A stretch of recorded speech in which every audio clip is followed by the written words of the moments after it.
And so it's just giving you some guidance of what level of coaching or direction you should be applying. So while you've got a team now that takes the initiative and gets there, you can't immediately go to that normally. So you've got to, if it's a beginner, someone new in a particular skill, it might be Java programming. It doesn't matter what the skill is. When they're starting as a beginner, they're going to need high direction. You can't expect to coach them straight away. So it's probably SOP-like steps.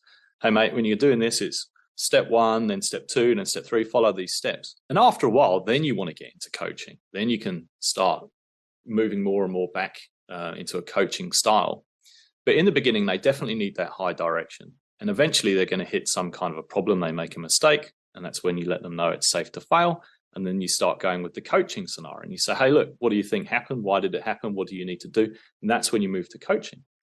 And over time, when they get more and more experience, you're moving further away from providing high directional steps and much more into that coaching. And eventually, when they're an expert Java programmer, you need to back off. You'll get to a point where, okay, how can I support you now? What new skills do you want to learn?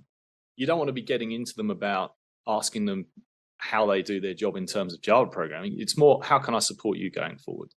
Now, what's interesting, if you do this the wrong way around, you are going to put people off. You might even get a resignation. So for example, if I went to an expert and said, hey, how I want you to do this is do this, then do this, then do this, step 1, 2, 3, they're probably going to resign.